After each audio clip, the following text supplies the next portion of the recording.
you're a kid, I wrote several letters saying, I'm Joe Martin and I love your Meantime. If you haven't seen Meantime, see it. Oh my gosh, Tim Roth and who the other guy from Slow Horses? I just said his name. Gary Oldman. Oh, chef's kiss. But obviously he didn't get back to me. And then it's been a lifelong ambition to work with him, and I didn't know how it was ever going to happen.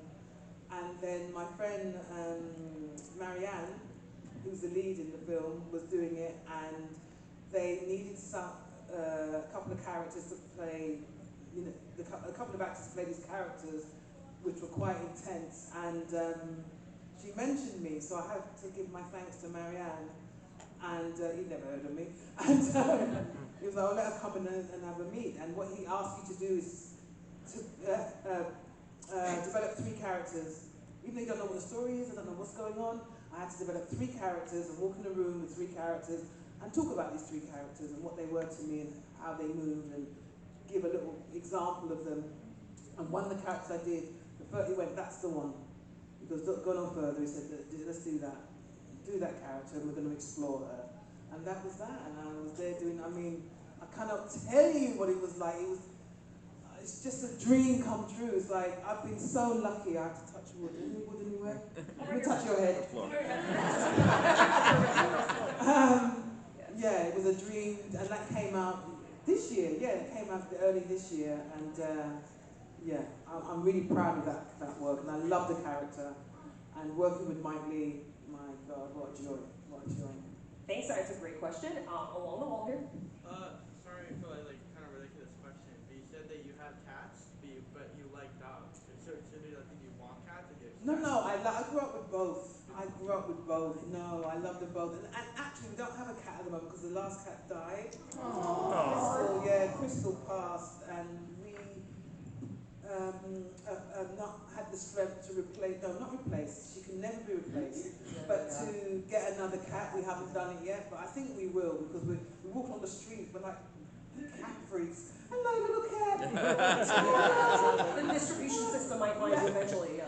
Get a sonic screwdriver with a laser dot. You know? Here's the next question. Hi, I guess you became a doctor. How has being the first Black doctor affected your outlook on the series and the fans that you meet and interact with? I don't know.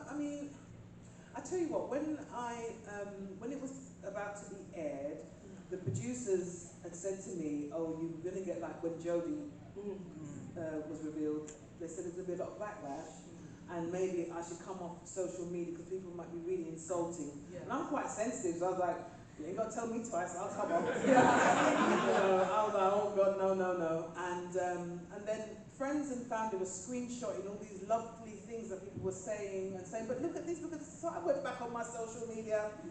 And there were a few naysayers, but basically it was all love. I got so much, I was welcome.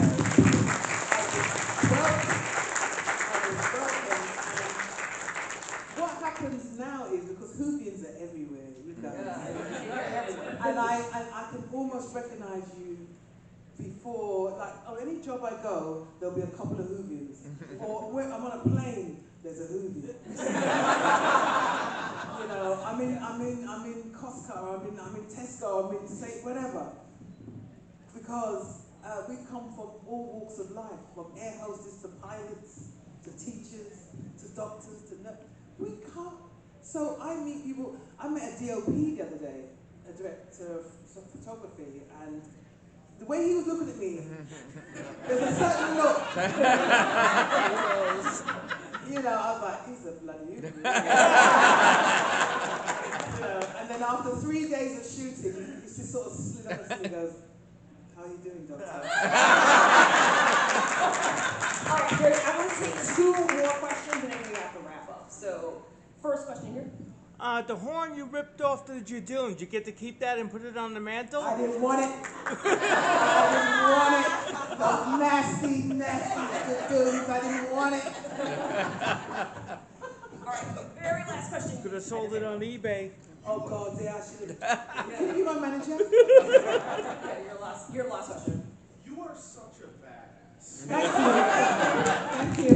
That's great.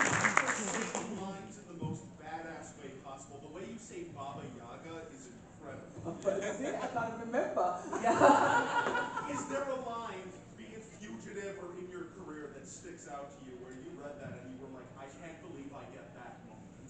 No, I mean, I suppose if we're talking about Doctor Who, I mean, it's a simple line, the one where they had to keep reshooting because I kept getting choked up. You know when you want to cry, and as soon as you want to cry, that thing happens in your throat, where you can't speak. And it was the bit where I just had to say, I bet you're wondering who I am now. Hello, I'm the Doctor. I'm saying it, and my eyes, I can feel my eyes going, you know what I mean? I can't, you know, but I literally, because that little girl in me, all I could see was, I can't even go there because it gets to me every time. I can't. Oh my gosh, that is actually the perfect way to end this panel.